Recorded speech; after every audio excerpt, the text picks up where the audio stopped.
4 वर्षों से अटका बिलासा देवी केवट एयरपोर्ट विस्तार अब अपने निर्णायक मोड़ पर पहुंच गया है। बिलासपुर के लिए यह खबर किसी बड़ी सौगात से कम नहीं है।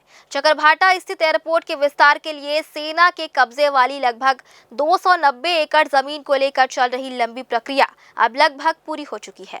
राज्य सरकार ने केंद्र सरकार के खाते में 50 करोड़ 64 लाख रुपए की राशि जमा कर दी है। इसके साथ ही एयरपोर्ट विस्तार का रास्ता साफ होता नजर आ रहा है। जमीन हस्तांतरण की औपचारिकताएं पूरी होते ही रनवे विस्तार और आधारभूत संरचना विकास का कार्य शुरू किया जाएगा। इस परियोजना के तहत बड़े विमानों की लैंडिंग को ध्यान में रखते हुए रनवे की लंबाई बढ़ाई जाएगी। साथ ही 20 श्रेणी के आधुनिक टर्मिनल भवन, यात्रियों की सुविधाओं और अन्य आवश्यक ढांचों का निर्माण भी किया जाएगा।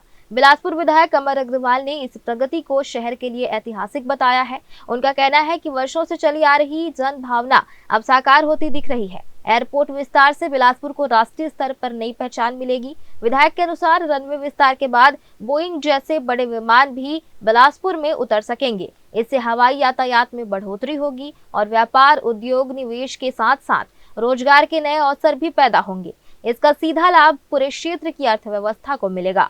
धन्यवाद देना चाहूँगा भारत सरकार के रक्षा मंत्रालय का, राजनाथ जी का, हमारे सांसद जी का कि जो निरंतर उन्होंने पहल की, और हमारे प्रदेश के मुख्यमंत्री जी का कि उन्होंने रक्षा मंत्रालय में 50 करोड़ रुपया देकर ये 293 एकड़ जो हमको 4C बनाने में ज़मीन लगेगी उसका पैसा जमा हो गया और उसकी जो कार्रवाई है जल्दी हो जाएगी।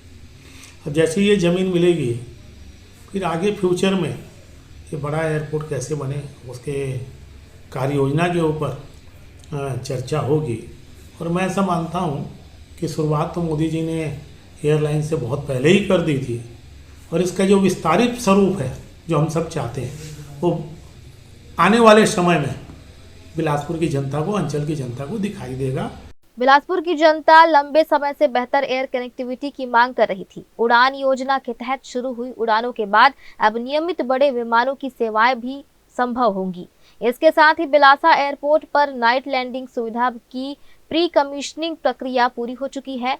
DGCA के अंतिम स्वीकृति मिलते ही फरवरी-मार्च तक रात्रिकालीन उड़ानें शुरू होने की संभावना है। रक्षा मंत्रालय, केंद्र और राज्य सरकार के समन्वय से अब एयरपोर्ट विस्तार की सबसे बड़ी बाधा दूर हो चुकी है। आने वाले समय में बिलासा देवी केवट एयरपोर्ट बिलासपुर को एक मजबूत रीजनल एविएशन हब के रूप में स्थापित करने की दिशा में अहम भूमिका निभाएगा। ग्रैंड न्यूज के लिए कैमरामैन गोलू कश्यप के साथ भारतेंदु कौशिक की रिपोर्ट।